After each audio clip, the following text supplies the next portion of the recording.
ফুলকপির সিজন আসলেই তো পাকোড়া, মাছের ঝোল, তরকারি অনেক খেয়েছেন, কিন্তু এভাবে কি রান্না করে খেয়েছেন? আমি শিওর এইভাবে অনেকেই রান্না করে খাননি।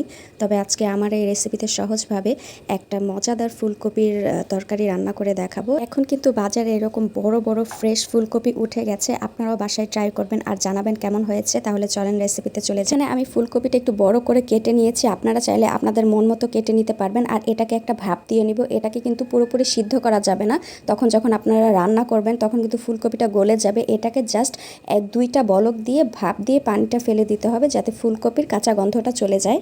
আর এই রেসিপিটা পোলাওয়ের সাথে, বিরিয়ানির সাথে কিন্তু একদম জমে যাবে। আপনারা চাইলে পরোটা দিয়েও খেতে পারবেন, আর সাদা ভাত দিয়ে খেলে তো কথাই নেই। এখানে আমাকে একটা মশলার উপকরণ তৈরি করতে হবে, এই জন্য এখানে পেঁয়াজ লাগবে বা কিছু বাদাম লাগবে। আপনারা আপনাদের পছন্দ মতো বাদাম নিতে পারেন। আমি কাজু বাদাম, কাঠবাদাম নিয়েছি, কাঁচামরিচ নিয়েছি, ধনিয়া পাতা, এগুলোকে সবকিছু একসাথে ভালো করে ব্লেন্ড করব। আপনাদের কাছে যদি টমেটো থাকে তাহলে টমেটো দিতে পারবেন, কোনো সমস্যা নেই। কড়াইয়ে তেল গরম করে নিয়েছি, আর আস্ত এখানে তেজপাতা আর গরম মশলা দিয়ে দিয়েছি। এরপর একটু পেঁয়াজ বেরেস্তা দিব, আপনার কাঁচা পেঁয়াজও দিতে পারেন, যেহেতু আমার কাছে পেঁয়াজ বেরেস্তা ছিল এই জন্য আমি বেরেস্তা দিয়েছি। এরপর আমি যে পেঁয়াজ বাদাম একসাথে ব্লেন্ড করে রেখেছিলাম, ওই ব্লেন্ড করা মিশ্রণটা দিয়ে দিব আর একটু নাড়াচাড়া করে নিব। যখন একটু তেলটা উপরে চলে আসবে, এর পর্যায়ে আমি ধনিয়া গুঁড়া দিব আর একটু জিরা গুঁড়া দিব। এখানে হলুদ মরিচের গুঁড়া দেওয়ার প্রয়োজন নেই। এরপর আমি এখানে টক দই দিব। আপনারা চাইলে এখানে গুঁড়ো দুধ দিতে পারেন, একটু লেবু দিতে পারেন যদি টক দই না থাকে, কিন্তু চেষ্টা করবেন টক দইটা দেওয়ার জন্য।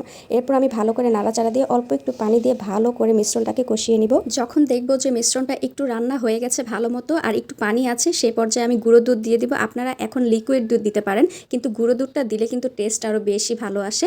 এরপর আমি এইখানে কাঁচামরিচ দিয়ে দিয়েছি আর ফুলকপি সিদ্ধগুলো দিয়ে দিলাম।